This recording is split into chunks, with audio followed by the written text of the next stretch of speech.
G'day and welcome to the show. Soul Covers here. We are back. We took yesterday off. I was just absolutely exhausted. Needed to have the night to myself.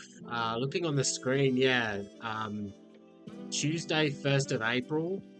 Very bad day. One of our worst days in a while. If you want to see the full recap on that, we did post a text post on YouTube that covered all the bets we placed. We went 2 and 4 that day. Yeah, just a really bad day. Yeah, make sure you like, comment, subscribe. Go follow me on Twitter at Salt Covers. We have some really good bets lined up today. Strong tickets today. 4 bets down today. All 4 of them are currently ahead of the market, which is what you love to see. Just a little programming note as well. So tomorrow's show will go as planned.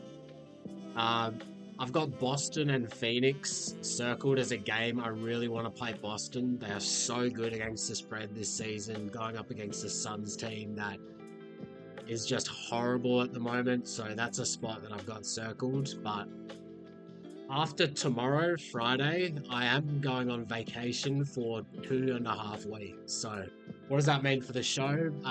Definitely won't be recording every single day. No way in hell that is going to be happening. There will be a few days where I'll be completely off the grid as well. I do plan to still tweet out bets as much as I can. I will have a laptop with me, but a big part of my handicapping process is having that odds screen in front of me, watching where the sharp books are moving. If the sharp books are moving in a direction that I agree with, then I'm gonna go pick up a better number at the rec books. That's a big part of my process. Like, yes, like my opinion is important, but if my opinion agrees with what the market is doing, then like sign me up every single time. And yeah, in terms of like the quality of the videos while I'm on vacation, not going to be as long. I'm not sure if I'm just going to be talking into my phone or whether I'll use my laptop and record off my laptop. That's still TBD. And like in terms of like the research that I'll be putting into each show, a lot less. Like won't be as much research, that's for sure. Will be shorter episodes. So just an FYI. And especially like on Saturday, yeah, probably won't even be placing any bets. I'll be, on a plane for most of it. So yeah, let's quickly look back. Our Reddit pick of the day was over between the Celtics and Miami. That was a great bet. We didn't really have any CLV on that bet, but that game finished at around 225, I believe. Didn't look great at halftime. The live total was 207.5, but they had a really nice second half. Yeah, we had that game projected at 223. The final score was 224, 225. So love to see that. We played the over between the Nuggets and the Spurs. We played that before the Nuggets team got ruled out. Yeah, so we saw that market was around at 229. We saw it start to creep up as high as 231, and I was like, oh, does this mean Jokic is playing? I'm gonna go play an over. Like it was an over spot that I wanted if Jokic was playing, but that game finished at 229. The over was actually looking really good for most of that game. We also tried to play a middle between the Nuggets and Spurs as well. Anytime you see a team go to overtime, check the next day's schedule. Go see if you can see if that team's on a back-to-back. Immediately go bet the other side. Take your opinion out of it. Almost every single time you'll get CLV and the opportunity to play your bet back. And that's what we tried doing. We played Spurs plus 15, and then we played all of it back on Nuggets -8. Yeah, again, before Nuggets' whole team got ruled out. Looking back on that, I think I could have done better. Yeah, definitely bet the Nuggets way too early. Like, I should have just stayed off it, and then played some of it back on the Nuggets when the lineup gets announced, because there was no way that spread was going back to 15, given they were coming off a double overtime game. And then so we also played the under between the Pelicans and the Clippers. Walked into that game with a bad minus CLV ticket, but I don't care. I thought under was the right play there. Clippers lost to the Pelicans outright in New Orleans 2 weeks ago.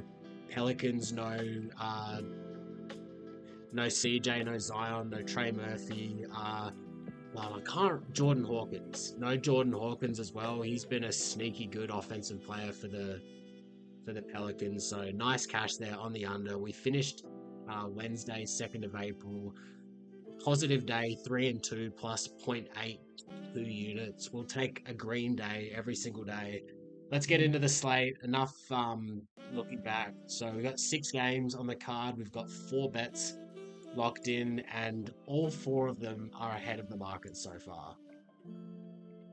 Oh, that is not what I'm looking for. First game on the card is Magic and Wizards. Spread opened at 14, 13.5, 14. Oh, did it open at 12.5? Wow. Yeah, opened around 13.5, now at 14. Magic coming off a nice win and cover versus the Spurs on a back-to-back. Wizards are now on a home back-to-back with no travel, coming off a nice win against the Kings as 13-point underdogs. So I said it in my last episode, against the Spurs, the Magic are, what are they? 19 and 8 now against the spread versus bottom 10 defenses. Magic, as you can see on screen, around middle of the league in terms of against the spread, but really good against the spread versus bottom 10 defenses. We have the Wizards, who are a bottom 10 defense, but this just ain't the spot, in my opinion. These teams played in Washington about 2 weeks ago, and that spread closed at 8.5. If this was 8.5, sign me up for Orlando, but like we're 2 weeks later and it's now 13.5. Like that's just too much. Like, yeah, sure, there are probably some guys on the Wizards that aren't playing this game. Yes, it's a back-to-back for the Wizards, but it's also a 3rd road game in 4 nights for the Magic. So, I can't play Magic minus 13.5. We've got this game projected at Wizards minus 9.5, but do I want the Wizards? Absolutely not. Wizards are 0-3 straight up and against the spread versus the Magic.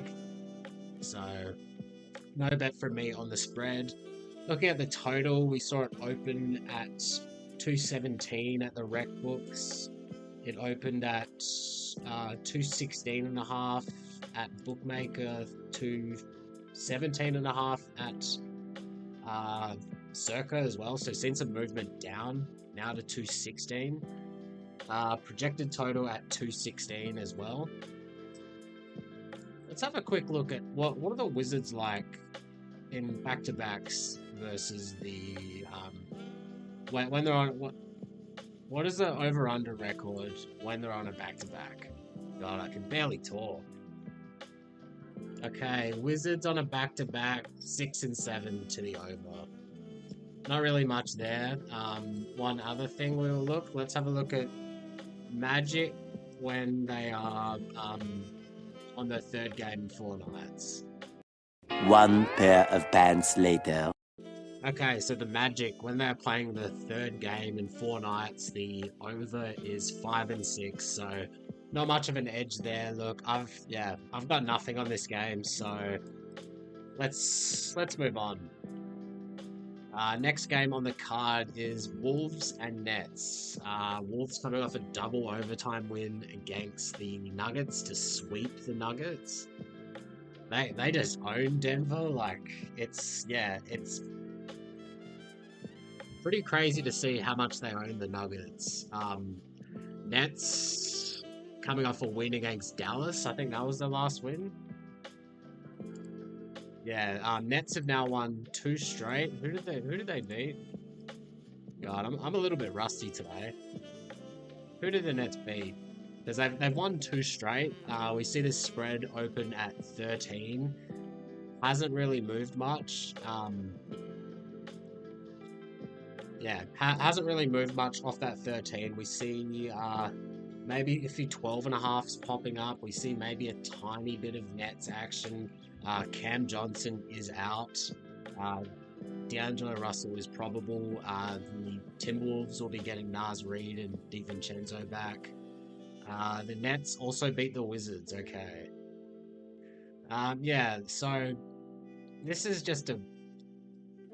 a tricky spot because definitely don't want to back the Wolves here. Like, this is a letdown spot for sure. Big road spread, just coming off a double overtime. Big win against the Nuggets. Do I want to back the Nets without Cam Johnson? No. Nets when Cam Johnson is in the lineup. Nets with Cam Johnson in the lineup, 34 and 21 against the spread. Without Cam Johnson, they are a little bit below 500. So I got nothing here on the spread. Looking at the total, open at 217. Now at around 216. We saw Circa open at 215 and move up a little bit. So I got this projected at 219, but without Cam Johnson, he's a really important player for the Nets in terms of overs and beating the number. I've got nothing on this game as well. It is a bit of a gross game. You know, we've got some good games on this slate. This certainly isn't one of them. So let's move on. Let's get it off my screen. I realized I did not even get the odds up. Here are the odds. So 13 now juiced towards the Timberwolves. So a bit of Timberwolves action. 216 total. Let's move on. Bucks and Sixers, another pretty gross game. Gershon Yabusele is questionable. AJ Green is questionable. Spread opened at 11.5, now at 12. Yeah, we got this projected at Bucks -8. Hasn't really moved off of 12 at the sharp books as well. So yeah, a bit of an edge here towards the Sixers. Do I want to back the Sixers especially without Yabusele? No. Like, he's really important for them right now as like a floor spacing big that can switch a little bit on defense. Yeah, I got nothing on the spread here. Bucks also not a good team on the road, although they're a lot better against bad teams on the road. But looking at the total, we saw this open at 225 at the rec books, open at 224.5 at bookmaker. Has moved up a little bit. Circa opened at 225 and 225.5. We got this projected at 231.5. So yeah, Yabusele also very important for the over. Just because if I play him at the 5, like, this guy is like 6'6", 6'7", like, you can basically get whatever you want at the rim when he's on the floor at center. Sixers been harping on about their defense since the All-Star break. Second worst defense in the league since the All-Star break. They've been playing a bit faster as well since the All-Star break. They rank about 15th in pace in the last 15 games versus 26th on the season. Bucks are 3-0 against the spread this season and 3-0 to the over in this matchup, but this is a very different Sixers team. You know, this is an over that I am looking at. I just want that market information before I move on it, because it's, yeah, just with this Sixers team, no Yabusele, I could barely tell you like 5 players on the Sixers team. Next, we have the Portland Trailblazers in Toronto playing the Raptors. We've got 2 bets on this matchup. Simons is questionable. Scotty Barnes is questionable as well. We saw this spread open at Raptors -2. Projections at Raptors -1, but that does not account for the fact that the Raptors play their starters only 24 minutes a game now. Blazers, they do have a slim chance at making the play-in, especially with the Kings losing, Suns brutal schedule, no KD. So look, they're going to be playing it out for the rest of the season. Looking at the Raptors, they are more or less locked into that 7th seed for capture the flag. So they don't really need to win, but they don't really need to tank. They've got 3 games of separation either side between the Sixers and the Spurs. So yeah, I'm holding a Blazers money line for -105 for 2 units. Pretty simple. Like the Blazers, they want to win this game a lot more than the Raptors. We saw these teams match up in Portland about 2.5 weeks ago. Blazers won that. We saw that spread open at Blazers -5, closed at Blazers -7. Raptors did cover that game, but the market movement told us Blazers were the right side. Now at Blazers -3 with a bit of juice towards the 3. This is a great ticket, holding a Blazers money line at a spot where they weren't favored. So we like that ticket. Now at 3, we're seeing 3.5s pop up as well. It's up to you whether you want to play it. Again, go follow me on Twitter at SaltCovers, right above me. Tail me as soon as I place these bets. Always keeping my eye on the odds screen before I place a bet. Looking at the total, where open at 226.5 at the rec book. Looking back at the previous matchup again, total opened at 230.5 and closed at 226. So some clear under action entering that market. Projected total at 220. We saw the market moving towards the under, and we picked up an under 226.5. Got that down for 2.5 units. So and now total is at 224.5. What is Circa and Bookmaker at? Bookmaker's at 224.5. Circa is at 225.5, but I reckon they will move down soon enough. So if you can get a 225, go and play it. I think there is one available. There is a 225 at FanDuel right now, which I would go play. So holding 2 very strong tickets in that game. Blazers moneyline -105. Blazers under 226 for -111. Let's move on to the Lakers and Warriors. Hold up, I think we skipped a game. Did we skip a game? Yes, we did. Grizzlies and Heat. This is another game where we've got a ticket. So, Heat on a back-to-back. They are flying home from Boston. That's like a solid 3.5-hour flight. Grizzlies losing 4 straight. Desperation spot for the Grizzlies. They're now in that 4-team race for the 5th and 6th seed between the Clippers, Warriors, and Timberwolves. This spread at 4 is kind of begging you for the Heat, kind of begging you to take the Heat. So we saw this open at 3.5 at the. We saw this open at 3.5 at the rec books. Where did it open at the sharps? Opened at 4.5 at the sharp books, and now has moved back down off the 4.5. So in terms of what I value more, I definitely value the movement from the sharp books number, and at the moment there are some early market signals for the Heat. It is a bit of a tough spot to back the Heat. But yeah, I mean, projections at Heat -2.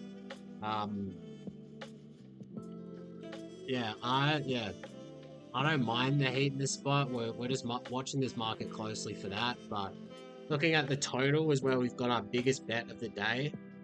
I believe this total opened at 225.5 at FanDuel.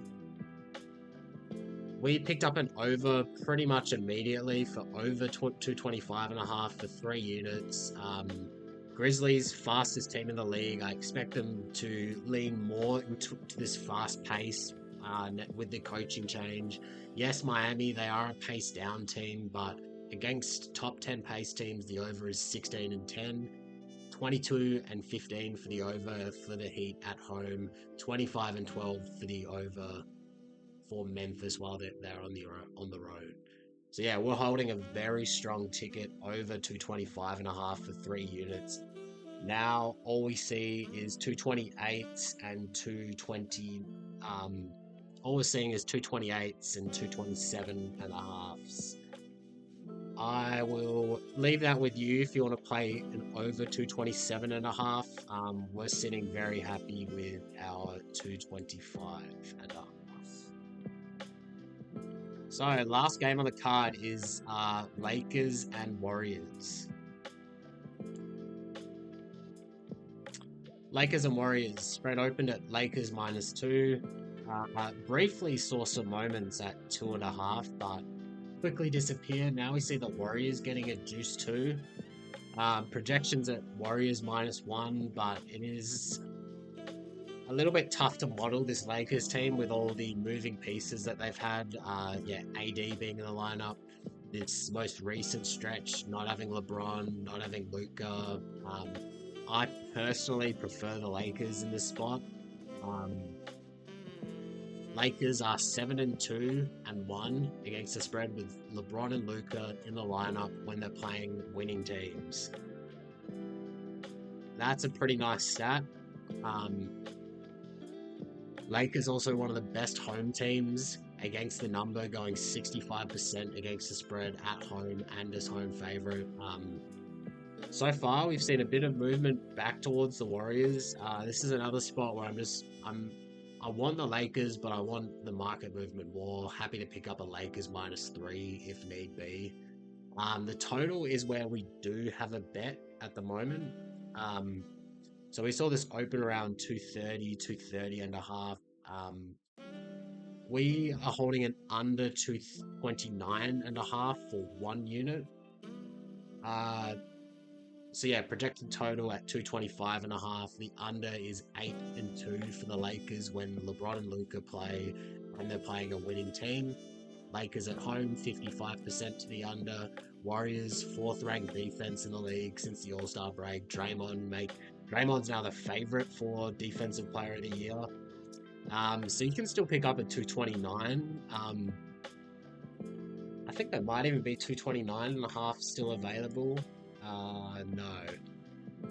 So we did see most of the board move to 228.5, and now it's picked up a little bit to 229. So I still like this for a small play. We're holding under 229.5. So let's get into our best bets for the day. We've got four bets on the card, and all 4 of them are, as of recording, ahead of the market.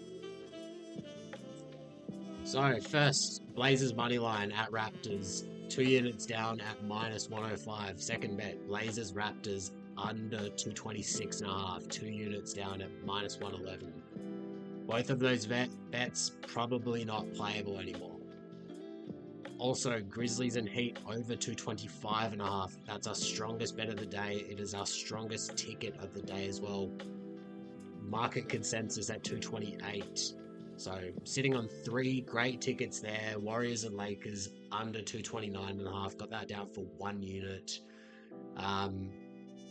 That's our weakest play of the day. Still available if you want to go tail, as I've explained why. Till next time, let's get them books sold. 1 pair of pants later.